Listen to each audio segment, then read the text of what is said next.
Você pode abrir comigo o Evangelho de João, capítulo 8.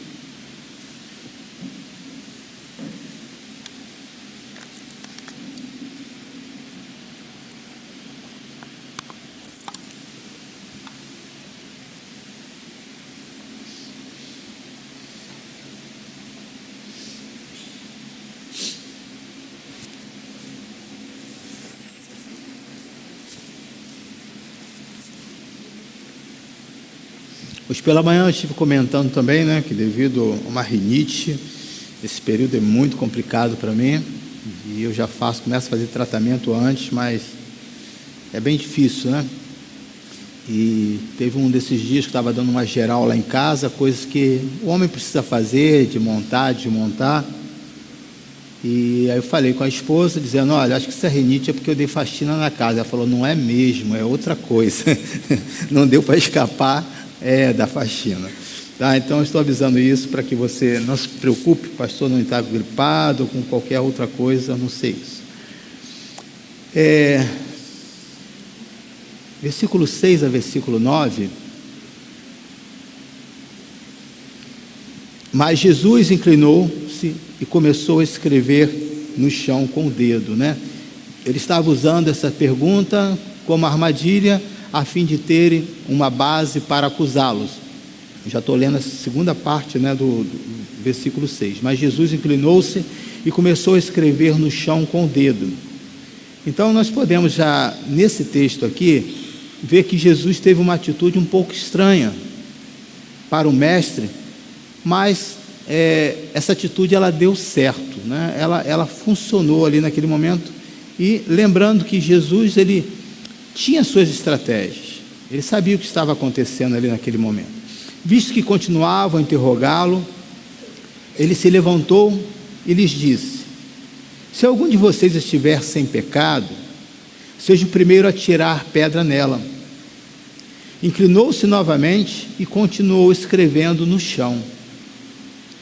Os que ouviram foram saindo, um de cada vez, começando com o mais velho. Jesus ficou só com a mulher em pé diante dele. Vamos fazer uma oração. Pai, que a tua graça, que a tua presença, que a revelação do teu Espírito, que a tua sabedoria esteja aqui conosco, que essa palavra possa trazer luz à nossa mente, possa trazer entendimentos àqueles que estão em casa, que o Senhor possa alcançar aqueles que não são ainda cristãos, mas que tem essa simpatia, tem esse coração envolvido por influência de alguém da sua família, que essa palavra possa chegar a esses corações, e que assim seja, e que o teu nome seja glorificado. Amém. Então essa atitude um pouco estranha, ela tem tudo a ver com a história do Evangelho de João, capítulo 7, que ali já estava atravessando um período pesado, havia uma tensão já entre os líderes, entre Jesus, entre os irmãos de Jesus e os discípulos e o povo. Então, antes de começar essa história, seria bom em casa você ler o Evangelho de João, capítulo 7, para você entender o contexto aqui. Mas, um dos motivos, e aí eu quero trazer essa pergunta para domingo, para amanhã às 20 horas e 30 minutos. Se você que está vendo, você que está nos assistindo, você poderá participar lá do culto de oração. O que você acha que Jesus escreveu na areia? E aí, você já pensou sobre isso? O que Jesus escreveu na areia? Tem algum relato bíblico? Alguém que já escreveu alguma vez na areia? Já? Ok, É gostoso. E as pessoas perguntam, é areia ou é terra? Começa essa discussão que não leva a nada, Mas o que Jesus escreveu ali na areia? Será que foi o pecado daqueles homens? Será que foi o nome? Será que foi alguma lei que estava lá na Torá e que eles conheciam tão bem, uma vez sendo mestres, estudiosos da lei? Por que isso pesou a consciência deles? Se nada pesava a sua consciência, estava acusando uma mulher ali, dentro de um processo totalmente errado, porque esse julgamento não poderia ser feito assim. mas ele estava tão indignado com aquilo que Jesus estava fez na festa dos tabernáculos, que eles esqueceram tudo, toda a lei, e partiram para cima com a intenção de acabar com a popularidade ali de Jesus, né? Então, uma atitude estranha fez que mais uma vez aquele povo ali todo se recuasse, né? Então, por 2 vezes, não só uma, Jesus escreveu no chão com o dedo.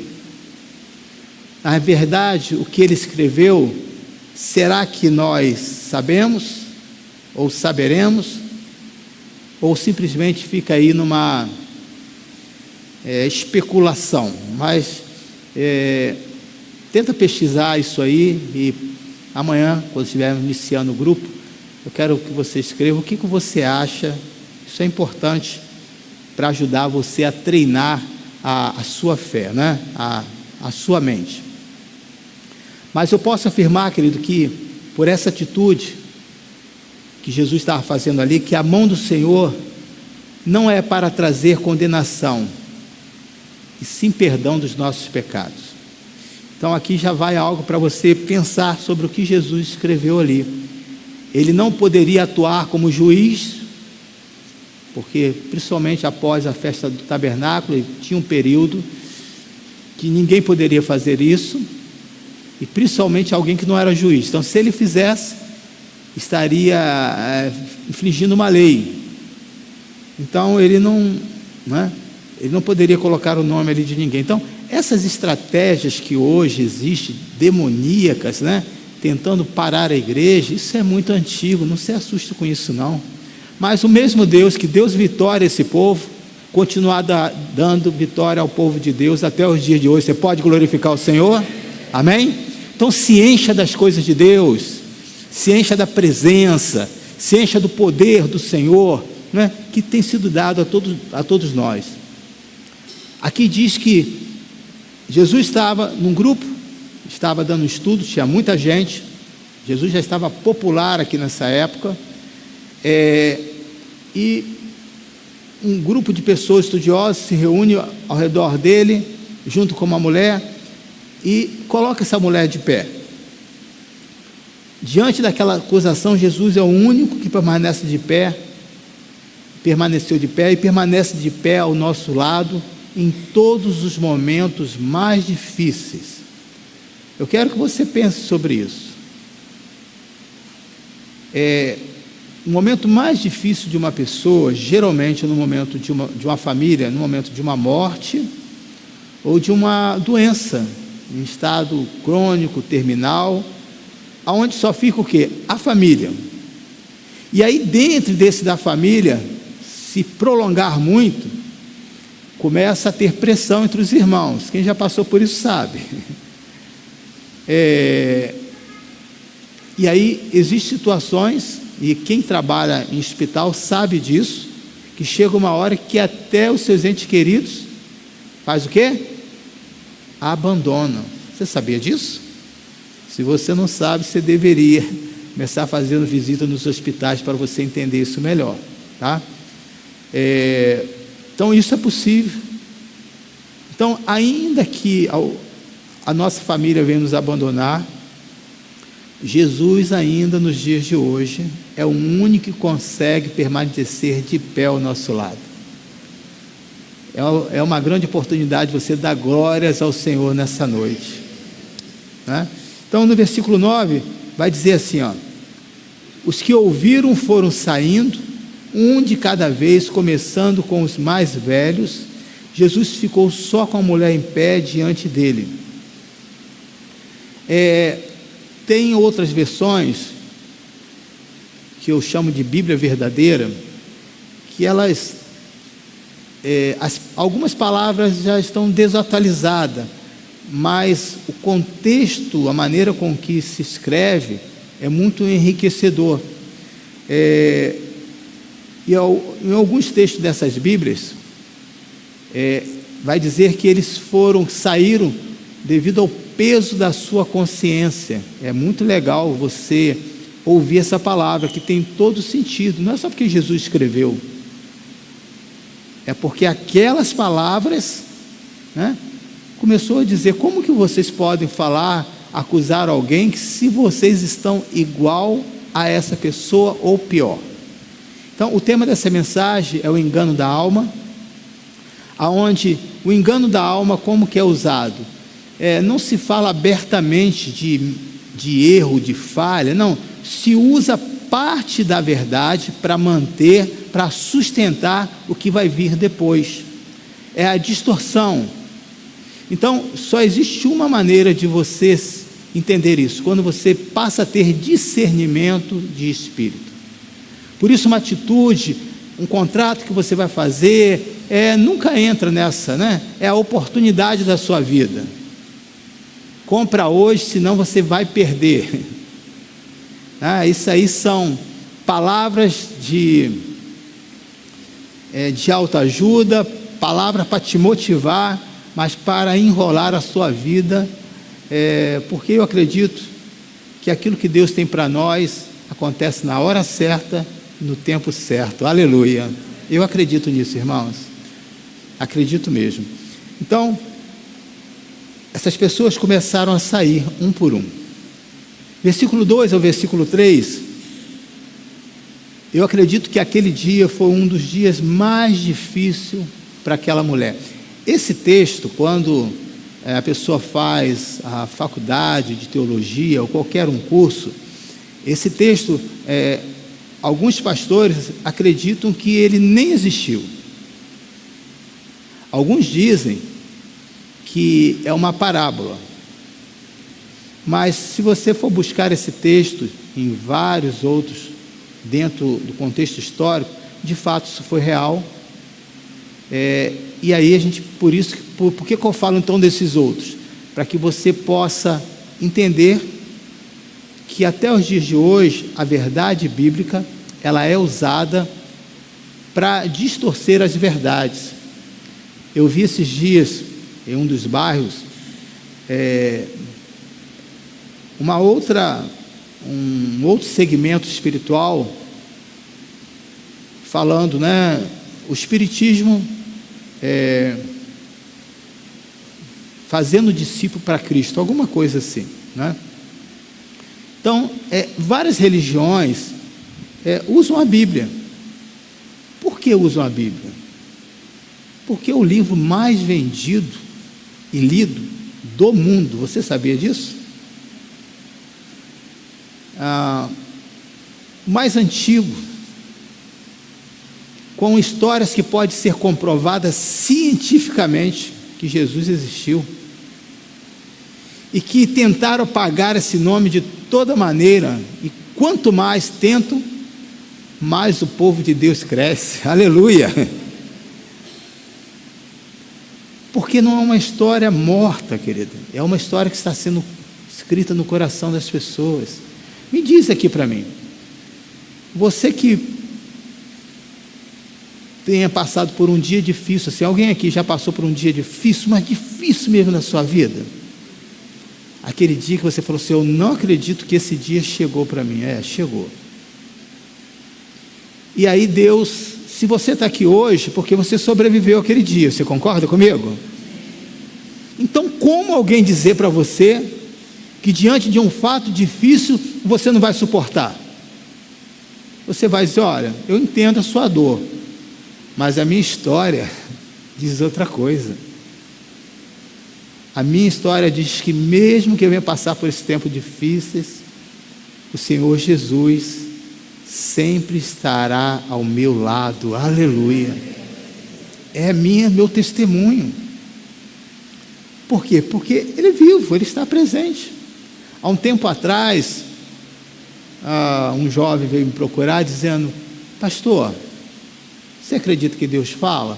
Sim, porque tem pastores que acreditam que Deus não fala, tá? Que Jesus não existiu. Existem líderes espirituais dentro de vários segmentos de igreja, aonde eles são pregadores por profissão, mas eles dizem publicamente que são ateus. Me explica isso.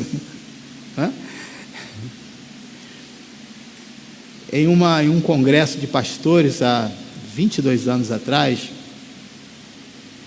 o pastor Márcio Valadão, lá de Belo Horizonte, ele estava pregando para uma igreja, uma denominação com várias igrejas, e determinado assunto Deus falou com ele, onde só tinha líderes pastores: faça um apelo para que essas pessoas aceitem Jesus. Olha só, eram pastores, olha que loucura.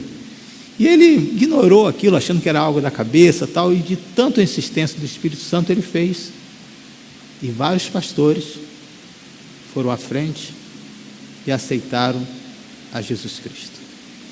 Então nós podemos entender, querido, que essas lutas, elas existem. Jesus aqui é contra, não os fariseus, não os escribas, mas aqueles que distorciam a palavra. Tanto é que aqueles que acreditaram na sua palavra, e Nicodemos era foi um dos seguidores de Jesus. E Jesus conversou com ele, Jesus confrontou os seus ensinamentos. Como pode você, sendo mestre, você não saber disso? Então, Jesus não é contra nenhum desses segmentos religiosos, mas ele é contra aqueles que distorcem a palavra, que levam as pessoas para o outro caminho. Lembrando que Jesus não tem uma religião, O cristianismo não é uma religião. Então, vamos lá, versículo 2, o dia mais difícil que essa mulher enfrentou. Por que foi o mais difícil?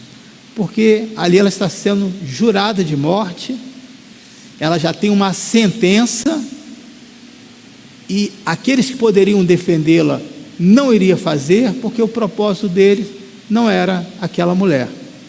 E se fosse preciso matá-la para defender a sua causa, iria fazer. Então, ao amanhecer, ele apareceu novamente no templo, onde todo o povo se reuniu ao seu redor. Está se referindo a quem? A Jesus. Depois de sair da festa do tabernáculo, e ele se assentou para ensiná-los. Neste exato momento, diante do povo, que eles teriam várias testemunhas, o mestre da lei e os fariseus trouxeram uma mulher surpreendida em adultério e fizeram ficar de pé diante de todos. Então, deixa eu só lembrar uma coisa aqui, que essa acusação pode não ter sido verdadeira. Uma causa hoje, uma denúncia pode ser forjada, ela pode ser adulterada, e nós temos visto vários casos aí. O fato de ser uma autoridade não basta somente, por isso que precisa ter todo um processo para saber se aquele trâmite ali está sendo correto ou não. Então, isso aqui é um ponto importante. O outro, que não poderia somente esse grupo, no mínimo 23 juízes para julgar essa causa, e mesmo depois de uma votação, se tivesse apenas 2 votos favoráveis ou contra, seria condenado ou não essa pessoa. Então, todo o processo aqui, por isso que eu trouxe hoje pela manhã, falando que era de um processo, um tribunal paralelo, porque era um julgamento ilegal. Mas quem eles queriam aqui pegar? Jesus Cristo. A notícia, por estar ali de maneira pública, iria se espalhar, e aquela mulher seria rejeitada pela sua família. Você já observou como que a notícia boa corre? Rápido. Uma notícia, o que você acha que corre mais? Uma notícia que é mais divulgada, uma notícia boa ou uma notícia ruim? Por quê, você sabe? Por quê? Me explica aí. Porque o coração nosso é mau, querido, É difícil falar, mas a gente gosta de ver sangue, essas coisas nos atraem, infelizmente, porque o coração é enganoso mesmo. Essa natureza, qual é a sua diferença que você tem entre você e um ímpio? A sua natureza é igual. Você sabia disso? Você rejeita, odeia, fala mal, julga, critica, discrimina, mas o quê? As coisas ruins. julga aquela pessoa,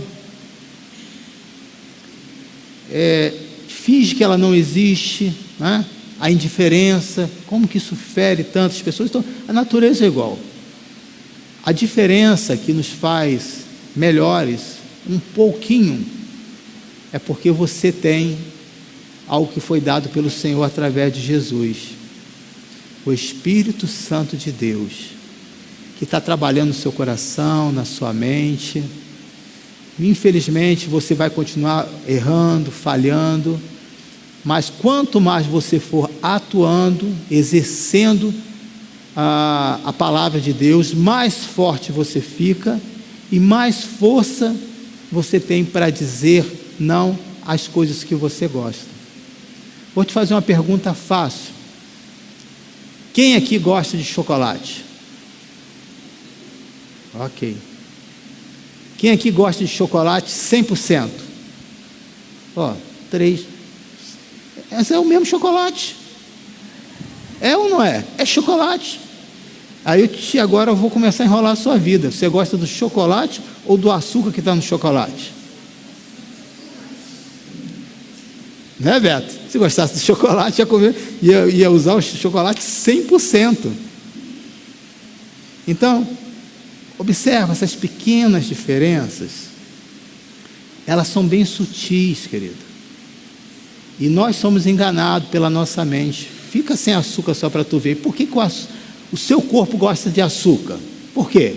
Você sabe? Porque ele gosta de me deixar gordinho, gordinha? Não, nada disso. Porque o açúcar é o combustível mais rápido que queima no seu corpo.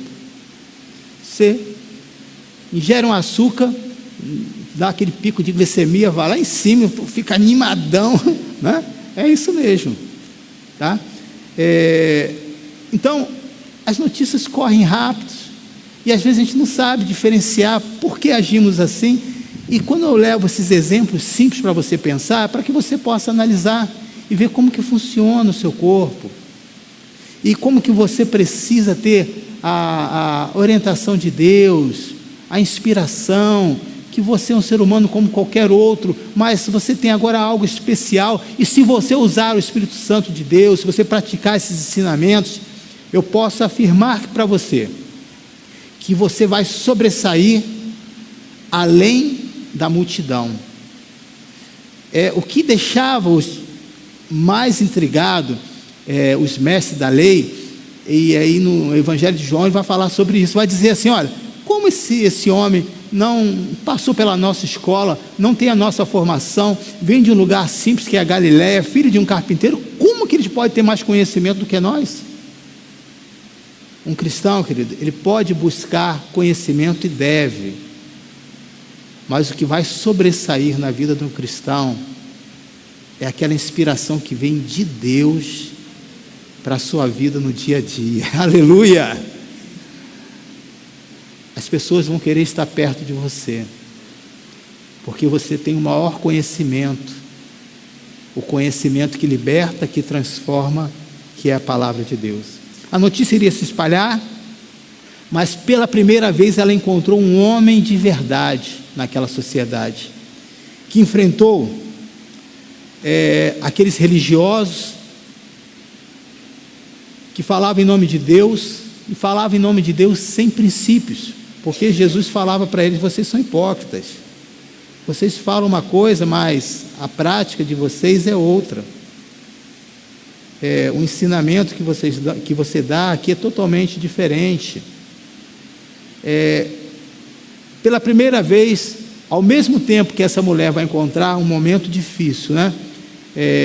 Aqui comparado com a situação que estava vivendo, sendo a sua vida exposta, sabe lá se isso foi verdadeiro ou não, ela também vai encontrar um momento bom. Ela vai começar a poder ter uma experiência diferente. E aí no livro de Lucas, capítulo 8, versículo 17, vai dizer assim, porque não há nada oculto que não venha a ser revelado, e nada escondido que não venha a ser conhecido através da luz. Está aí, né? Quando você pega esse versículo, você pode trazer para a situação aqui atual. Eles trouxeram uma boa oratória, formaram uma acusação muito bem embasada, mas a acusação estava incompleta. Porque a lei de Moisés não falava que era só para apedrejar a mulher, mas o homem e a mulher. O povo não tinha toda essa informação, esse conhecimento que nós estamos tendo agora hoje do assim Evangelho, né? E isso só aconteceu por causa de Cristo Jesus, aleluia. Então eles não ensinavam, porque uma vez retendo conhecimento, eu manipulo o povo em nome de Deus.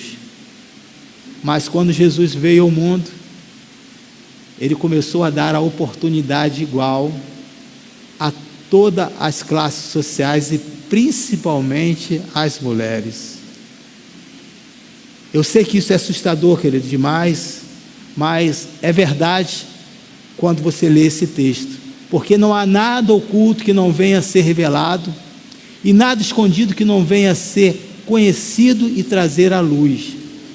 É como aqueles filmes que você vê, ou quando alguém que passa naquele aparelho que tem nos aeroportos, que se tiver alguma coisa errada, ou se até a pessoa tiver ingerido alguma droga, quando passa lá, né, tem aquele aparelho, tipo um raio-x, né, parecido com isso, né, mas tem um outro nome, que detecta lá que tem algo ali errado e é levado. Assim também é quando você está na presença de Deus.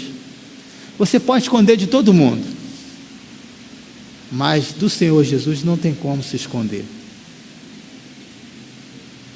Por isso, querido, a melhor maneira de você se apresentar a Ele é sendo transparente, é sendo sincero, né? É não ter vergonha, porque Ele não só conhece as suas atitudes, o seu passado, o seu presente, o seu futuro, mas Ele conhece as coisas que você ainda irá falar sem que antes você tenha pronunciado. Então, isso não é grandioso? Sim ou não? É algo muito forte, é algo que precisamos pensar sobre isso. Era esse Jesus que estava aqui, frente a frente com essa mulher. Então, mas algo surpreende essa mulher, né? Queria acontecer pela primeira vez, alguém levantar para defender uma mulher que já tinha a sua sentença de morte. No Evangelho, no versículo 7, essas pessoas insistiam, no Evangelho de João, capítulo 8, dizendo assim, visto que continuavam a interrogá-lo, eles estavam convictos que aquela causa, que aquele momento ali, Jesus não ia ter como escapar. Por isso a insistência deles. Então, quando alguém parte para cima, quando alguém vai te confrontar, quando alguém está ali te pressionando, ele está seguro que aquela atitude vai trazer êxito para aquilo que ele quer, né? Ele se levantou e lhe disse, se algum de vocês estiver sem pecado, seja o primeiro a tirar a pedra nela. Todos que acusaram, querido, não resistiram a essa argumentação do seu advogado de defesa, Jesus. Nenhum deles ficou de pé para acusá-lo. Então, nós podemos ver no versículo 9, que diz assim, os que ouviram foram saindo, um de cada vez, começando com o mais velho. Jesus ficou só com a mulher em pé diante dele. Apenas restou 2 pessoas. Aqui restou de pé Jesus e aquela mulher, um no olho do outro. Interessante que quando Jesus traz aquela palavra, se alguém não tem pecado, que atire a primeira pedra, saia, aquela mulher poderia ter aproveitado e ter ido embora. Já que todos eles foram, vou me esconder, mas ela permaneceu ali de pé. E é muito lindo você ver essa atitude dessa mulher, porque quantas pessoas foram defendidas por Jesus? e depois de que a sua causa ter sido resolvida, deixar de ser seguidor, queria simplesmente resolver o seu problema, achando que não existiria mais problema nenhum. Porém, essa mulher, ela permaneceu ali de pé. Ela não precisava mais estar ali, porque aqueles que a levaram foram embora. Eles foram envergonhados. A acusação que eles fizeram não tinha fundamento, porque Jesus estava muito mais embasado do que eles, com conhecimento da própria palavra, da lei dada pelo próprio Jesus. Nós podemos observar aqui que ela, naquele momento, estava ainda em estado de choque, envergonhada, e que não conseguia acreditar no que estava acontecendo. Essa sentença de morte não vai acontecer na minha vida. Como isso pode ter acontecido? Quem é esse Jesus? Que as autoridades máximas, maiores e respeitadas, não pôde contra ele. Essa era a situação. Essa é a situação que todos nós vamos confrontar e enfrentar na nossa vida. Vai ter momentos que você vai se deparar com situações como essa. Que você possa permanecer de pé, amém? Olhando para Jesus. Não mais aqui nessa situação em estado de choque, ou pulando, glorificando, mas reconhecendo que esse mesmo Jesus que estava aqui de pé, ele continua, não na cruz, não aprisionado, não morto, mas ele está vivo e habita entre nós, aleluia. Ele ouviu essas palavras, ela ouviu essas palavras que é libertadora, até os dias de hoje, versículo 10, versículo 11, então Jesus pôs-se de pé e perguntou-lhe, mulher, onde estão eles? Eles quem? Os seus acusadores. E cadê a condenação? Ninguém as condenou? Ela agora, já podendo falar, disse, ninguém, Senhor, disse ela. E agora vem a parte mais assustadora para aquele momento, porque agora Jesus estava na posição de julgar e de autoridade. E o que Jesus vai dizer para ela? Eu também não a condeno. Agora vá embora, siga a sua vida e larga essa vida de pecado. Essa palavra é tão simples. Eu também não a condeno. Essa condenação, querido, principalmente nós como cristãos, ainda temos que melhorar muito, porque em muitos momentos nós somos contrários à palavra de Deus, condenamos as pessoas que bebem, que estão nas cracolândias, temos nojo de chegar perto. Quando trazemos alguém de uma comunidade que se comporta diferente ou tem um linguajar diferente, achamos estranhos. Isso é uma condenação. Não é uma condenação verbal, mas você está julgando aquela pessoa e dizendo que aqueles parâmetros, que aqueles gestos, que aqueles hábitos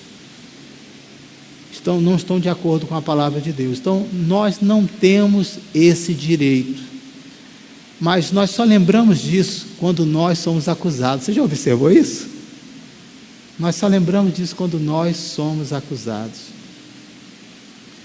Quando você encontra uma pessoa que se separa, graças a Deus melhorou muito isso. E não dá para entrar nesse assunto aqui agora. Mas se uma pessoa já está no segundo, terceiro casamento, o que a pessoa diz? Ah, cara, terceiro casamento? 3 mulheres ou 3 homens diferentes? Tem o quê? Algo errado com essa pessoa. É ou não é uma condenação? O que você acha? Quem aqui um pai ou uma mãe que tem o seu filho, sua filha solteiro, que quer que um filho ou uma filha case com uma pessoa divorciada e que tenha filhos com outro. Isso é algo para você pensar. Pastor, você está aprovando o divórcio? De maneira nenhuma. Mas eu entendo as situações que às vezes isso se faz necessário e a Bíblia fala, por causa da dureza do coração daquela pessoa, né? Então, não se deixe enganar, querido. Os dias mais difíceis que encontramos na nossa vida poderá também ser o dia mais libertador, se você permitir que Jesus esteja ao seu lado. Você que já passou por esse dia mais difícil, não se deixe enganar por isso. Outros virão, mas o mesmo Deus que te deu a vitória e você está vivo aqui hoje, vai te capacitar. Não estou aqui sendo um profeta de maldição, vai vir dias difíceis sobre a sua vida, nada disso. Isso é besterol que é pregado aí nesses lugares que não tem que pregar a palavra de Deus. Na verdade é essa.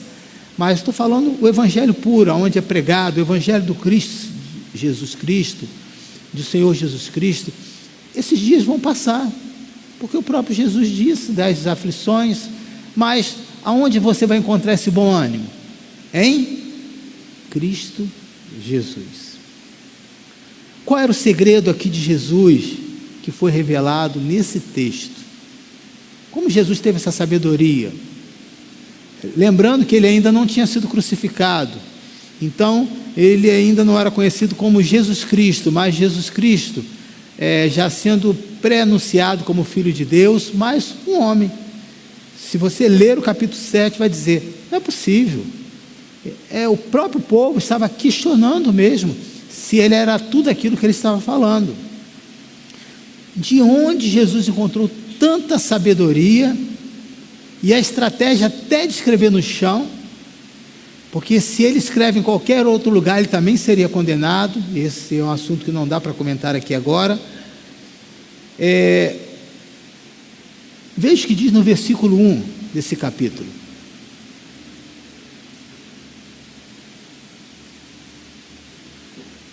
Estou esperando colocar na tela.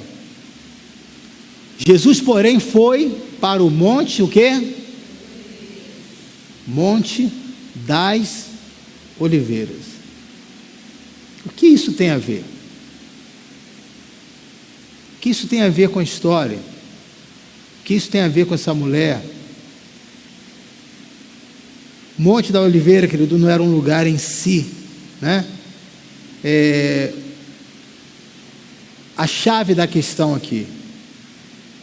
Mas o que ele, Jesus, fazia ali? Era um lugar onde ele ia para orar.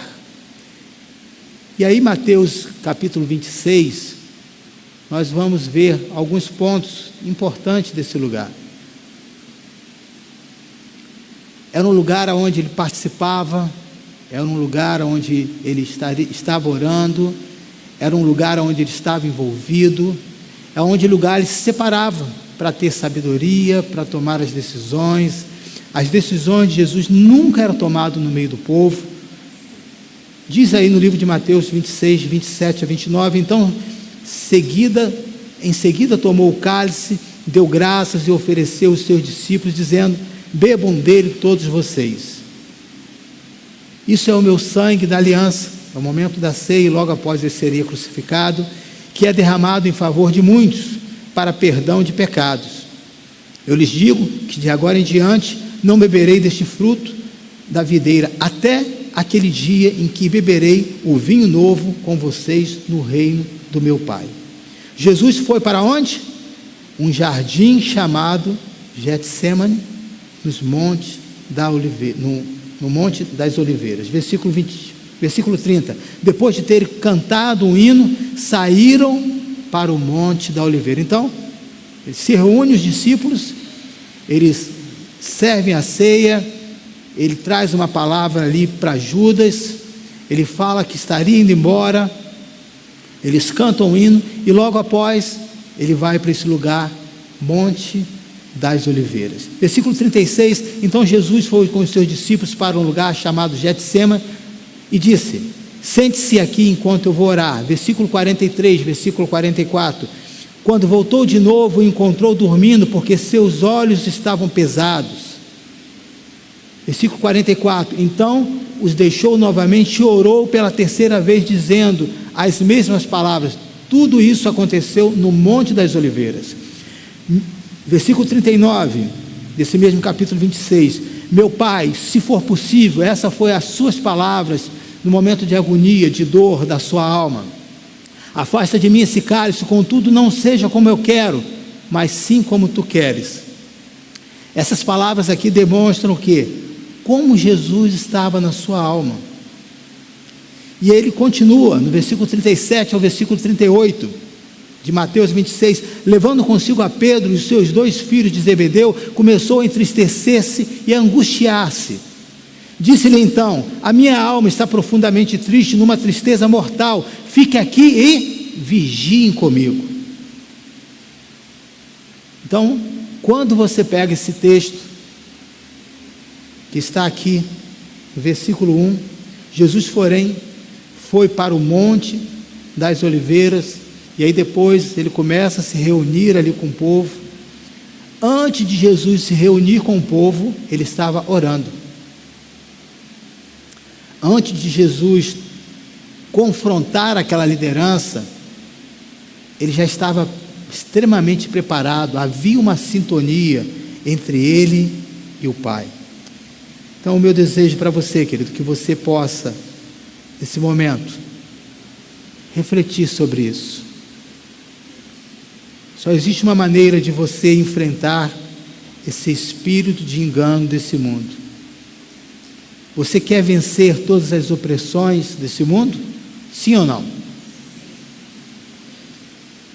Então venha para esse Monte das Oliveiras, que simboliza um lugar em que você se separa para orar. Venha para esse lugar chamado Getsêmani, no Monte das Oliveiras, um lugar específico. Esse lugar se chama lugar de oração. Tire esse tempo para orar. E ainda que venham esses tempos difíceis, você vai poder discernir que o Senhor Jesus está ao seu lado. Feche seus olhos. Enquanto os obreiros, diáconos, já pode estar servindo a ceia. Nesse momento eu quero orar por você. Os instrumentos posso já estar tocando. Pai, eu quero pedir que o Senhor esteja com cada uma dessas vidas. Que o Senhor possa nos dar força, Deus. Em meio a tantas pressões que Jesus estava vivendo, seus irmãos dizendo: você tem que estar presente. Eu quero que todos fechem os seus olhos, por favor.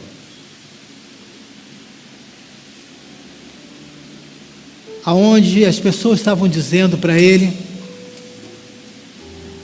você tem que ser popular, e só é visto aquele que aparece. Jesus disse: não é ainda o meu tempo, não é ainda a minha hora. Ele sofreu também pressões, querido, dos próprios membros que ali estavam. Como você pode falar essas coisas? Olha de onde você veio, mas nada deixou em dúvida o Senhor Jesus. Porque ele tinha um lugar de refúgio na presença do Pai. Ele não precisava ir em monte nenhum, mas ele estava indo naquele lugar para mostrar o simbolismo que representa aquele lugar. A igreja do Senhor Jesus, ela se retira desse mundo para orar, para falar com Deus. que Deus possa falar o teu coração, que você possa fazer algo talvez que não tenha feito há muito tempo, você que está nos assistindo. Faça uma oração agora com o Senhor. Faça um desafio com Deus. E você vai ver que esses tempos difíceis não vão deixar de existir. Mas uma vez que você clama por esse nome, os seus acusadores não poderão resistir à tua vontade, porque o Senhor estará ao seu lado. Aleluia!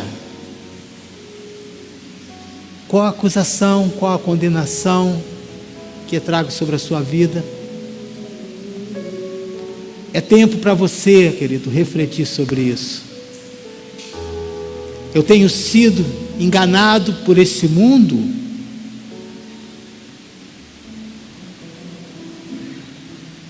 Eu tenho acreditado nas verdades desse mundo?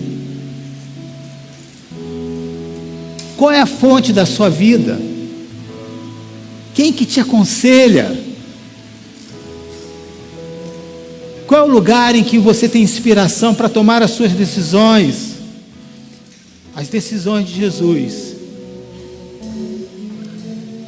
não foram tomadas pelos mestres da lei, mas havia uma sintonia entre ele e o Pai. Deus declara nesta noite para você que esse canal está aberto através de Cristo Jesus. Deus te dá essa oportunidade de você, neste exato momento, fazer a escolha certa. Deus está dizendo para você: aonde estão os seus acusadores? Diante da verdade do Senhor, ninguém poderá condenar você. Aleluia! Se você já recebeu os elementos da ceia, agradeça a Deus.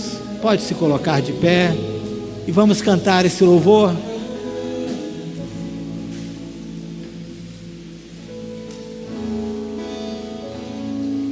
Aleluia!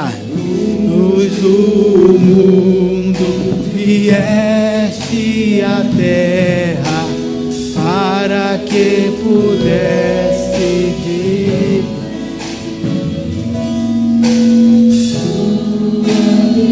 Pastor,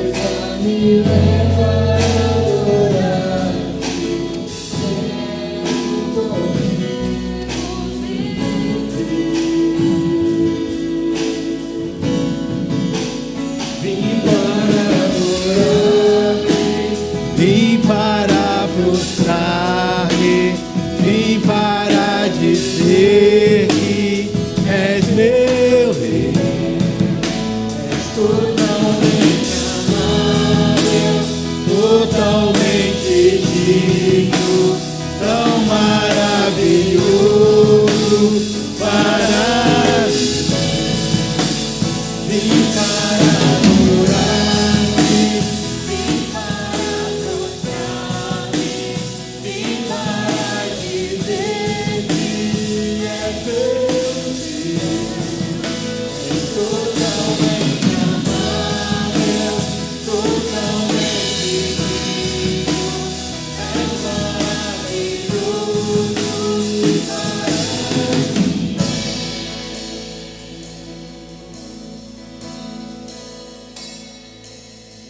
Nunca saberei o preço dos meus pecados lá na cruz. Declare isso. Eu nunca saberei o preço dos meus pecados lá. Você pode erguer esse pão que simboliza o corpo de Cristo.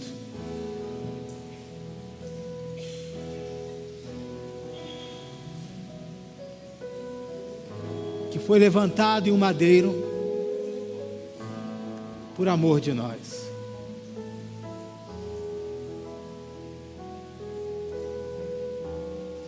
Certa vez uma pessoa, ao evangelizar, disse para aquele outro: você sabia que Jesus morreu? Ele disse: mas eu não pedia. Então é por isso mesmo, mesmo assim, ele morreu por você. Tal é o grande amor, para que os seus pecados fossem perdoados.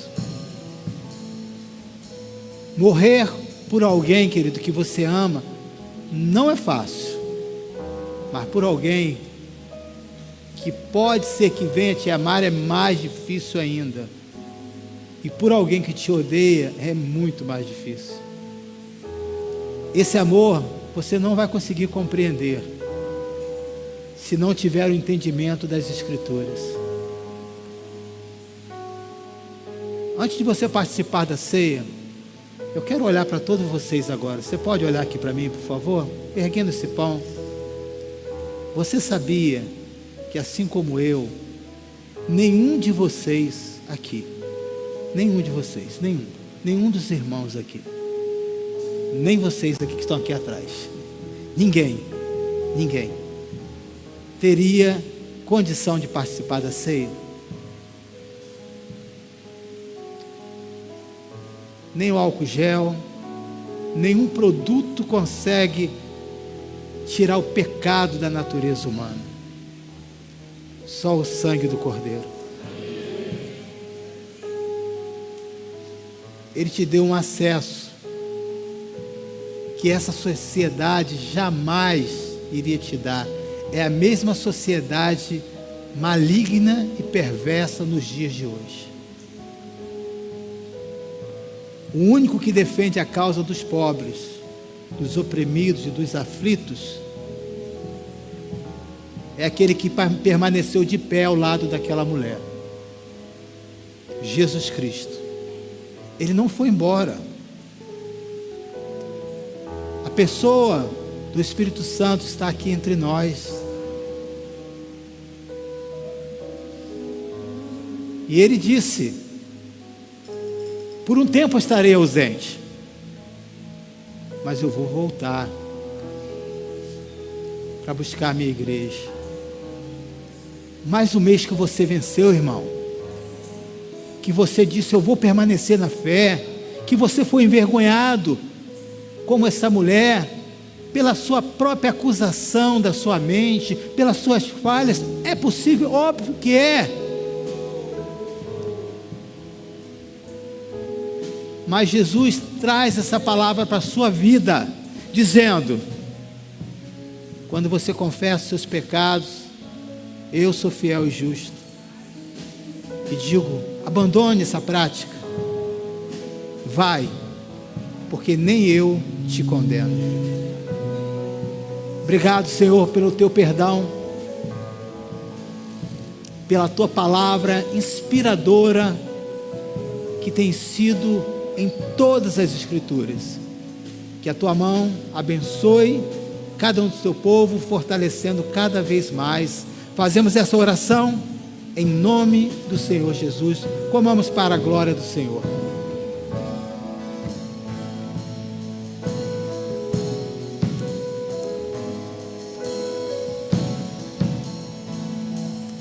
Ao erguer esse cálice,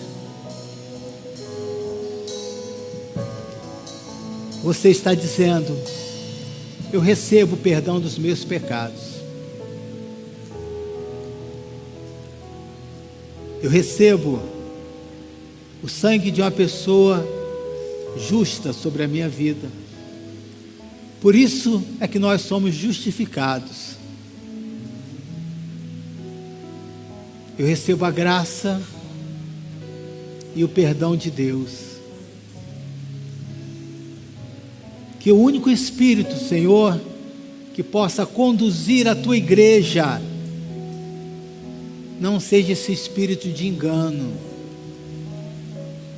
de pessoas dizendo ser doutores da lei, julgadores de líderes, pastores, de religião. O Senhor não veio para isso, mas que sejamos simples servos do Senhor Jesus. Aquela mulher recebeu a sua liberdade. E aquele que tem um encontro com Jesus, eu posso afirmar isso, querido, não consegue voltar às mesmas práticas, não. Um convertido, ele não consegue. Que você possa ter uma experiência forte de vida, para que você não seja enganado pelo espírito desse mundo.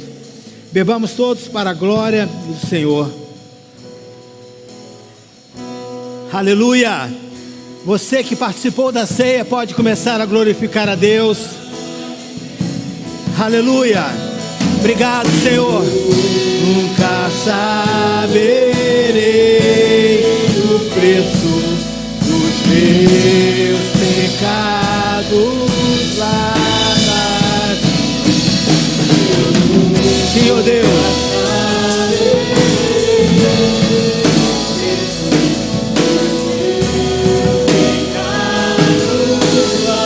aleluia. Eu nunca saberei